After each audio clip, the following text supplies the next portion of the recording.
आज की इस पत्रकार वार्ता का सार है जो आदरणीय सिंघवी साहब और मैं हम आपके बीच में एक महत्वपूर्ण विषय लेकर आए हैं। डरेंगे नहीं, झुकेंगे नहीं, सीना ठोक कर लड़ेंगे।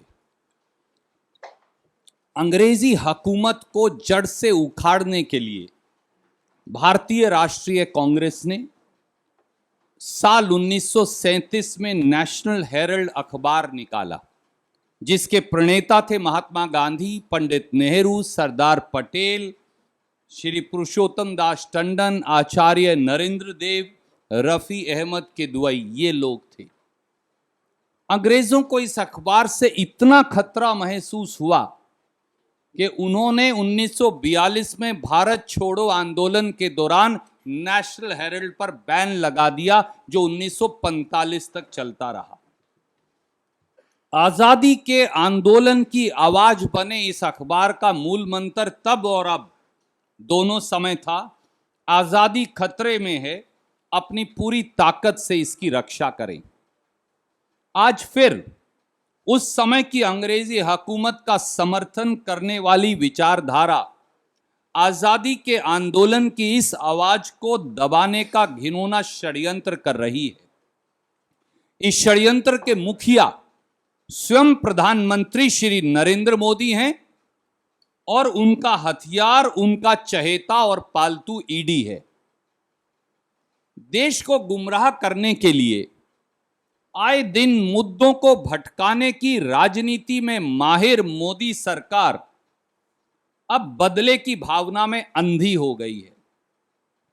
जिस मानसिकता ने अंग्रेजों का साथ दिया था, आज गुलामी की प्रतीक वो मानसिकता आजादी की कुर्बानियों से प्रतिशोध ले रही है। इस बार उन्होंने एक नई कायराना व डरपोक साजिश की है। नेशनल हेरल्ड मामले में अब प्रधानमंत्री श्री नरेंद्र मोदी ने कांग्रेस अध्यक्षा श्रीमती सोनिया गांधी जी व हमारे नेता श्री राहुल गांधी जी को ईडी से नोटिस जारी करवाया है। साफ है कि तानाशाह डर गया है। साफ है कि शासन के सब मोर्चों पर अपनी नाकामियों को छुपाने में विफल तानाशाह छटपटा रहा है। देश को गुमराह करने के लिए भारतीय राष्ट्रीय कांग्रेस के नेतृत्व के खिलाफ एक घिनौना और कायरतापूर्ण षड्यंत्र रचा जा रहा है। उसके सारे तथ्यों को लेकर आज अभिषेक सिंघवी जी आपके बीच उपस्थित हैं। मैं अनुरोध करूंगा कि वो आपसे इस बारे में संपूर्ण बात करेंगे। आदरणीय सिंघवी साहब। धन्यवाद सुरजेवाला साहब। मेरे आदरणीय मित्र ने आपको संदर्भ परिप्रेक्ष्य बताया है। मैं पहले अंग्रेजी में बोलता हूं, आप हिंदी में बोलें, फिर बाद में मैं आपसे हिंदी में भी बोलूँगा, संक्षेप में दोनों चीज़ें। But I want to make it clear at the outset that the fake issue of AJL, Associated Journals, is an attempt by BJP's propaganda machinery to deviate, diverge, and digress the attention of citizens from the multifarious vital issues of inflation, falling GDP, and social unrest, social divisiveness in this country. And I'll demonstrate that to you in a minute. By targeting National Herald, about which my honorable friend just spoke at some length, about its history, about its origin, about its legacy, about its evolution. By targeting National Herald every now and then, the BJP has in fact disgraced, disrespected, and dishonored the freedom fighters, the stalwarts of this nation, and their contributions to the freedom struggle, where incidentally this particular party or its predecessors had absolutely no role to play. Friends, this is truly a very weird case. alleged case a money laundering case on which summons are issued with no money involved? I have yet to hear of this absolute acrobatics in imagination of creating a summons in respect of an allegation of money laundering where no money is involved. Now, I take you back very simply, without being legalistic, without being technical, on 4 or 5 admitted facts. Number one, and you have to see that it reeks, what I am telling you now, reeks of vendetta, of pettiness, of fear, as my friend said, of political cheapness.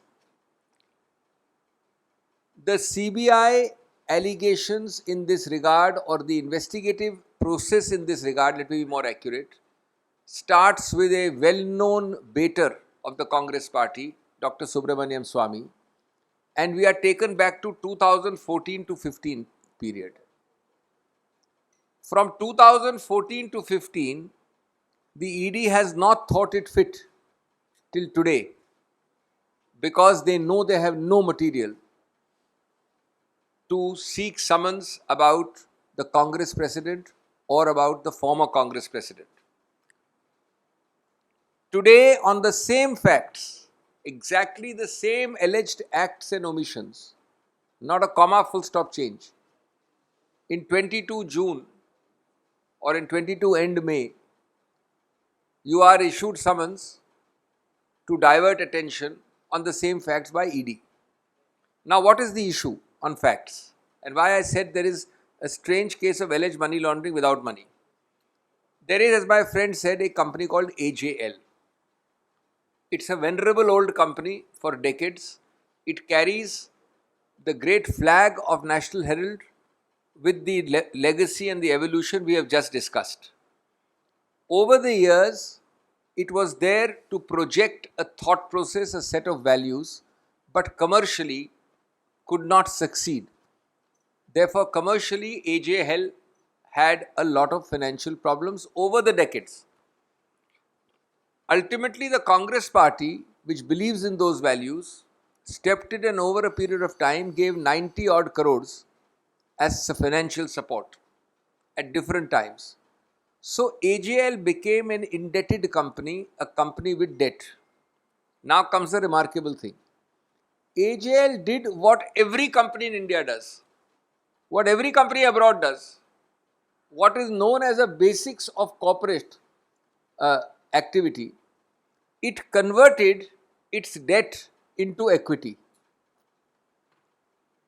So, this debt of 90 crores was assigned to a new company, and you must note what the new company is.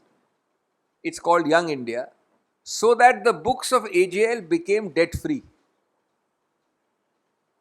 Young India, in turn, which received the debt, was a newly created company under a special provision of the Companies Act, Section 25, which has two very vital conditions. A not-for-profit company it has to be, by definition, by statute, by law, and no dividends can be given to its shareholders or directors. So you cannot create a company where he and I are shareholders and we take 100 rupees, 50 rupees each out of the company. You can't take a penny. This is the nature of the Section 25 company which Young India is. Now the third important facet. He is AJL, I am Young India. By giving his assignment, I start holding his shares, but this company AJL remains just the same. This AJL continues to hold all the properties it was holding earlier. It continues to be the owner of National Herald. It continues to be the printer and publisher. Only change is that I hold the shareholding of AJL. So my question to myself is that a kindergarten student or a first year law student will tell you there is no change of transfer of property. My friend here is AJL, he owns this pen, it continues to own the pen. I start having his shareholding in him, but this pen is continued to be owned by him. It's an independent entity. There is not a transfer of a small pen, nothing. Where is the money laundering? Where does it arise? Where is the money? So there is no money, there is no transfer of property, there is no transfer of money, and yet a charge of money laundering is done. Young India cannot use money in any form which it gets because it can neither pay dividend nor accumulate profit by which it can give out the money. This is why better minds, objective minds, non-malevolent, non-malafide minds close this case. And you know this, we have said so earlier from the podium, as far back as 2015 on the file. But as malafide as this government is, they sack the head of the organization, ED, at that time. They get a new opinion and they try to reopen, in respect of which 7 years later today, they are summoning the Congress president, the former Congress president, Srimati Sonia Gandhi and Mr. Rahul Gandhi. Friends, this is part of a larger disease. A disease which will consume the ruling party ultimately. The disease is one of attacking every political party purely on vendetta terms. From Kashmir to Kanyakumari, from Farooq Abdullah to DMK functionaries, from Gujarat to West Bengal, from Mewani to Mamata Banerjee and the family of Mamata Banerjee. The BJP has brought or tried to bring malafide every political opponent under the net of puppet agencies like ED, CBI, IT, etc., etc. As my friends say, we will face them. We are not in a bit scared or overawed or intimidated by such cheap tactics.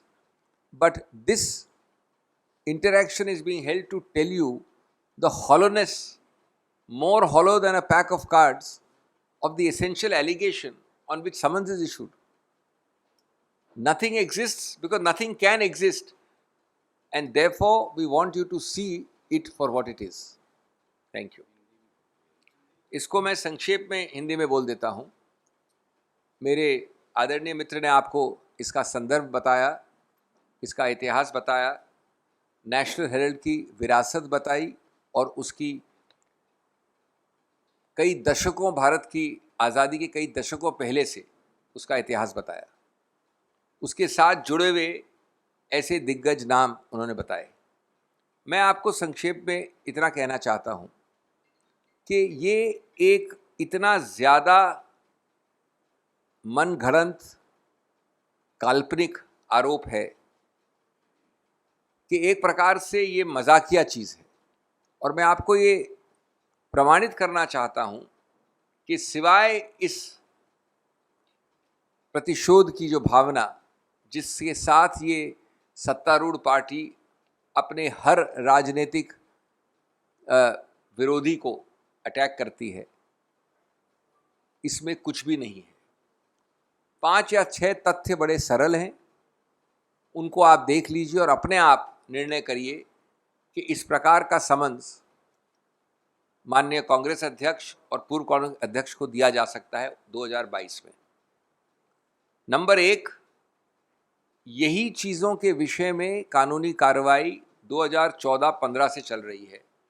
आज 7 साल बाद इस प्रकार की चीज़ों में ED को लाया गया है. नंबर 2,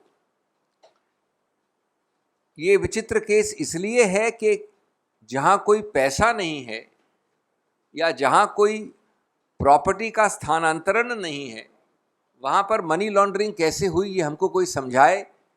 माननीय मोदी जी के बहुत सारे काबिल जो एडवाइजर हैं वो समझाएं. हुआ सिर्फ इतना कि एक कंपनी है AJL, पुरानी कंपनी है, वो दशकों से नेशनल हेराल्ड चला रही है. चूंकि वो एक आदर्शों पे, मूल्यों के आधार पर चलाती थी अखबार, कमर्शियली इतनी सफल नहीं हुई. कई दशकों के दौरान लगभग 90 करोड़ रुपए जो सब दिए गए हैं औपचारिक रूप से, वो उसकी डेट हो गई, ऋण हो गया. उस कंपनी को फाइनेंशियली मजबूत करने के लिए आदर्शों और मूल्यों जिनके लिए वो खड़ी है, उसको मजबूत करने के लिए, इस ऋण को हटाने के लिए, उसके किताबों को साफ करने के लिए एक बड़ी सरल चीज़ की गई जो इस देश में हर कंपनी करती है, विदेश में हर कंपनी करती है। उसने इस ऋण को इक्विटी में परिवर्तित करने का निर्णय किया। ये इक्विटी में परिवर्तित करने से जो रुपया आया उसका 67 करोड़ 66 करोड़ तुरंत भुगतान कर्मचारियों के वेजिस के भुगतान के लिए उनको भी दिया गया। सब कुछ औपचारिक रूप से हुआ। अब जब आप कन्वर्ट करते हो ऋण को इक्विटी में, तो आपको ये जो ऋण है उसको असाइन करना पड़ा एक और कंपनी को। वैसे किसी भी कंपनी को असाइन कर सकती थी, लेकिन नई कंपनी जिसको असाइन किया गया, जिसको स्थानांतरण किया गया, जिसको दिया गया, वो कौन थी ये जानना भी आवश्यक है। वो थी यंग इंडिया, जो एक विशेष प्रावधान कंपनीज एक्ट के अंतर्गत, सेक्शन 25 कहते हैं उसको, वो बनाई गई कंपनी जिसमें दो बड़े महत्वपूर्ण प्रतिबंध हैं। आम कंपनी की तरह नहीं, सेक्शन 25 कंपनी न तो कोई डिविडेंड दे सकती है, न प्रॉफिट, जिस प्रकार से कमर्शियली प्रॉफिट समझा जाता है, उसका इस्तेमाल कर सकती है। यानी अगर 10,000 करोड़ भी वो कमा ले तो एक पैसा भी ऋण के डिविडेंड के रूप में बाहर नहीं निकल सकता। इस कंपनी में वो 90 करोड़ या जो भी डेट था ट्रांसफर हुआ।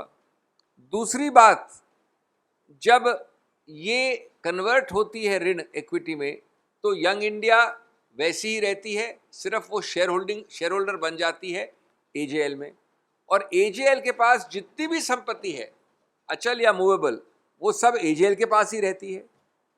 तो दूसरा बिंदु के एक पैसे का, एक अचल संपत्ति का, एक बिल्डिंग का, एक फ्लैट का, एक किसी चीज का स्थानांतरण, ट्रांसफर कहीं नहीं हुआ, किसी को नहीं हुआ, कभी नहीं हुआ।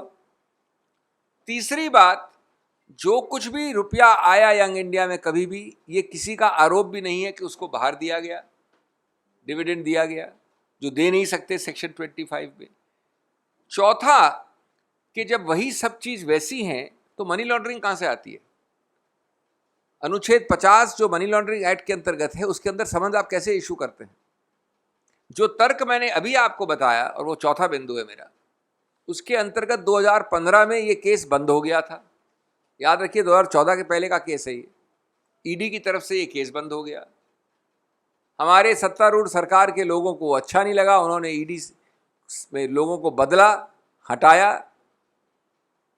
निरस्त किया अपने पदों से, और नया केस खुलवाया प्रेशर डाल के। और उसके बाद अब 7 साल बाद ये समन्स दे रहे हैं। जैसा मैंने कहा, कभी उनको यहाँ से मोड़ना है, आपका ध्यान आकर्षित करना है, कभी इन्फ्लेशन से, कभी जो अभी जीडीपी फिगर्स हो रहे हैं उनसे, जो विभाजन की भावना चल रही है इस देश में, जो असमंजस की और जो सामाजिक उथल पुथल चल रहा है, उससे हटाने के लिए। तो दोस्तों, मैं अपनी बात अंत करना चाहूँगा ये कह के कि इस देश में इस प्रकार से अपने पपेट, जैसा मेरे दोस्त ने कहा, कभी ईडी, कभी सीबीआई, कभी आईटी का दुरुपयोग करके हर राजनीतिक विरोधी को, कश्मीर से कन्याकुमारी और गुजरात से पश्चिम बंगाल तक, डराना, धमकाना और देश का पूरा ध्यान इधर से उधर करना, ये तकनीक अब पुरानी हो गई है। जैसा हमने कहा, हम न डरेंगे, न झुकेंगे, और सीना ठोक कर ऐसे कारनामों का सामना करेंगे। लेकिन आप एक बात समझ लीजिए कि कोई भी जो अक्षर ABC भी जानता हो कॉमन सेंस का या कानून का, वो ये नहीं कह सकता कि इसमें कोई मनी लॉन्ड्रिंग का केस शुरू भी होता है, बनिस्बत इसके कि उसकी कार्रवाई आगे जा सके। Thank you sir. Any question? We take one by one. Will start with you.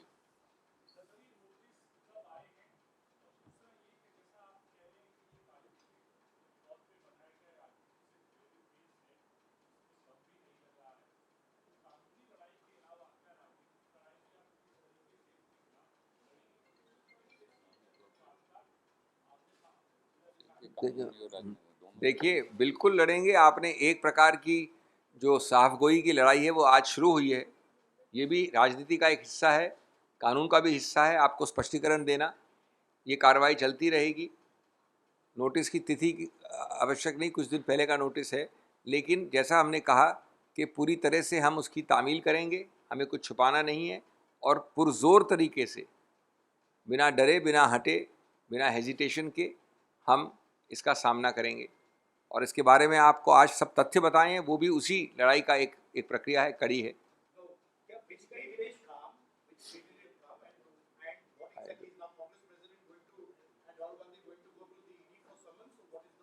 You see, we need not disclose to you the details. It has just come recently. I don't know the date. I mean, it's just a few days ago.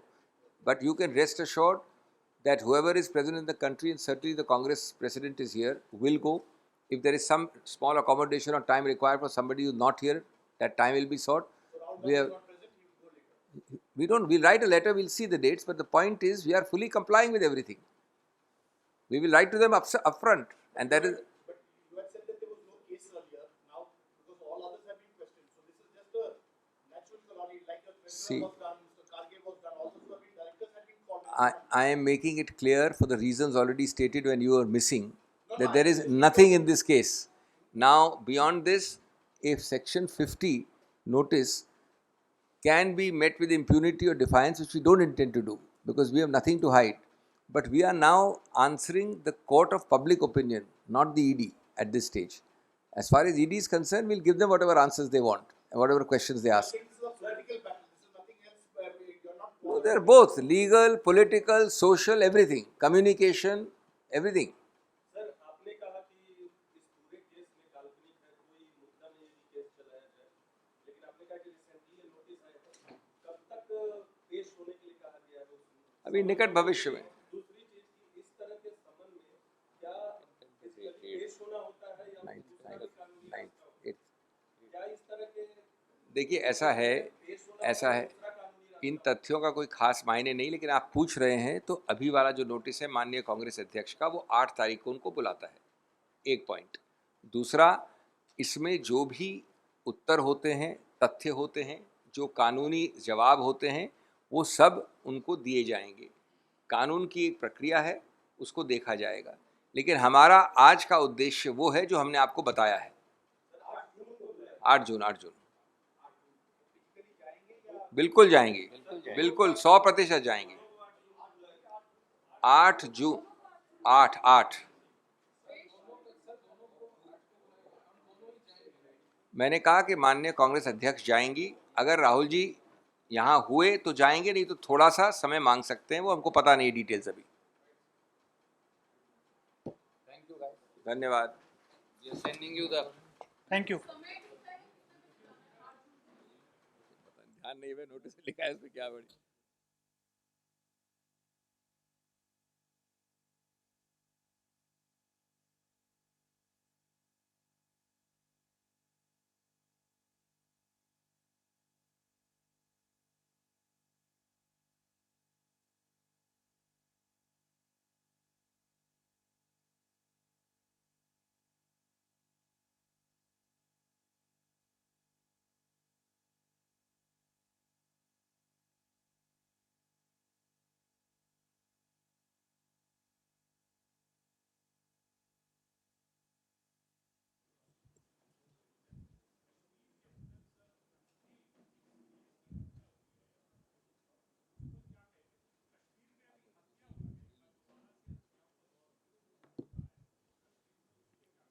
आदरणीय साथी, जब जब Bharatiya Janata party का शासन आता है तो हमारे कश्मीरी पंडित भाई बहनों पर मौत की मुसीबत मंडराने लगती है। कश्मीर में उग्रवादियों द्वारा खास तौर से कश्मीरी पंडित भाई बहनों को और आम तौर से सुरक्षा बलों और दूसरे निर्दोष लोगों को, वो किसी भी धर्म से हो, निशाना बनाया जा रहा है। 5 महीने में 13 कश्मीरी पंडित भाई बहनों की हत्या हो गई।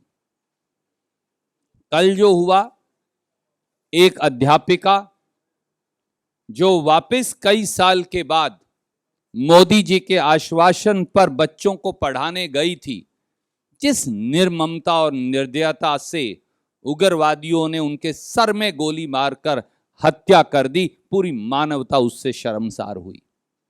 उससे पहले हमारे साथी राहुल भट्ट की हत्या भी इसी प्रकार से हुई। 18 नागरिकों की जानें जा चुकी, 15 सुरक्षा कर्मी शहीद हो गए।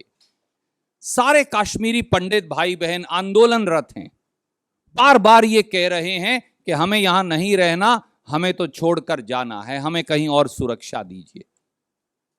फिल्म के पर्चे तो भारतीय जनता पार्टी बहुत लगाती है, टेलीविजन पर बहस भी करवाती है, फिल्म की तो बहुत चर्चा होती है, पर जिंदा आदमी मर रहे हैं, उनकी हत्या उग्रवादियों द्वारा की जा रही है, उसकी चर्चा ना प्रधानमंत्री करते और माफ कीजिए ना उसकी चर्चा मीडिया में हो पा रही। सरकार की जवाबदेही तो सुनिश्चित करनी पड़ेगी। 1990 में भी जब भाजपा समर्थित सरकार केंद्र में थी और भाजपा के नेता राज्यपाल जम्मू कश्मीर में थे, तो 47,000 कश्मीरी पंडित परिवार पलायन करके गए थे कश्मीर से। आज फिर दिल्ली में उनकी सरकार, गवर्नर उनके, प्रशासन शासन उनका, और फिर कश्मीरी पंडितों की हत्या हो रही है। तब भी राजीव गांधी जी ने संसद का घेराव किया था। आज फिर भारतीय राष्ट्रीय कांग्रेस के मन से हम कहते हैं कि कश्मीरी पंडित भाइयों का, सुरक्षा बलों पर सुनियोजित उग्रवादियों के हमलों का, हमारे निर्दोष नागरिकों के नरसंहार का जिम्मेवार कौन है, ये रुकेगा कब, और मोदी जी और गृह मंत्री जी इस पर बोलेंगे कब? धन्यवाद।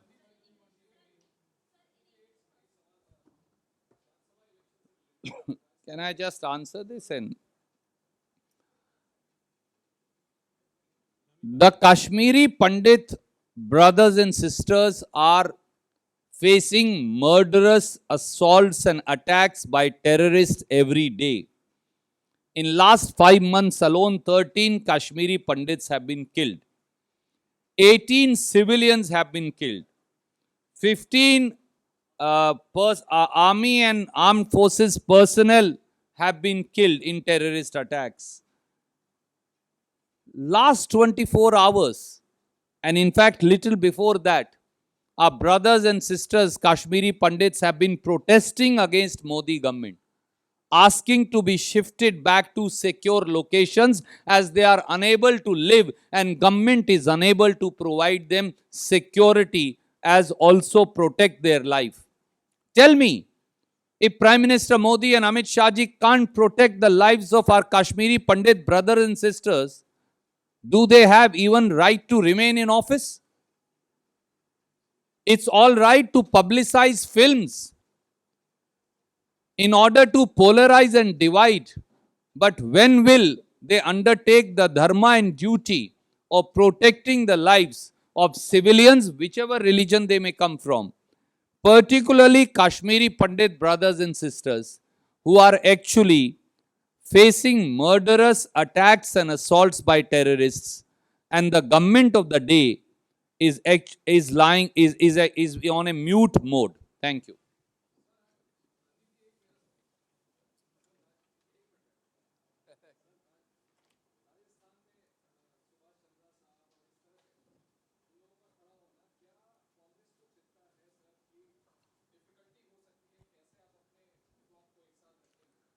आदरणीय साथी, 3 बातें मैं आपके समक्ष रखूंगा। पहली, एक हमारे मित्र निर्दलीय उम्मीदवार के तौर पर राजस्थान की राज्यसभा में खड़े हैं, पर उनके नामांकन पत्र पर किसी निर्दलीय विधायक के दस्तखत ही नहीं। भारतीय जनता पार्टी के लोगों के दस्तखत हैं। भारतीय जनता पार्टी के पास केवल 30 वोट स्पेयर हैं, तो 30 से 41 वोट कैसे बनेंगी? क्योंकि उनके पास तो कोई और वोट है नहीं, और सभी 13 निर्दलीय विधायकों ने कांग्रेस को समर्थन दे रखा है। तो ऐसे में क्या यह सच नहीं कि भारतीय जनता पार्टी, केंद्र की भाजपा सरकार एक बार फिर मंडी लगाकर प्रजातंत्र की बोली लगा रहे हैं, और उस मंडी में बोली लगेगी कि कौन कितने करोड़ रुपए में, क्या वोट खरीदने का ये आबो हवा नहीं तो क्या है। ये तिरस्कार है, अपमान है राजस्थान की वीरभूमि का, जहां से सिंघवी साहब आते हैं। ये घोर तिरस्कार है हमारे ईमानदार और बहादुर हर दल के राजस्थान के विधायकों का, भारतीय राष्ट्रीय कांग्रेस के वहां अपने विधायकों के साथ साथ निर्दलीय विधायकों, बीएसपी से जो कांग्रेस में मर्ज कर गए थे और अब कांग्रेस का हिस्सा उन विधायकों, उनके साथ साथ आरएलडी के विधायक, उसके साथ साथ बीटीपी के विधायक, इन सब का समर्थन कांग्रेस पार्टी को है। पहले भी भाजपा ने विधायकों की खरीद फरोख्त से सरकार गिराने का षड्यंत्र किया था, वो तब भी फेल हुए थे, वो अब भी फेल होंगे। धन्यवाद।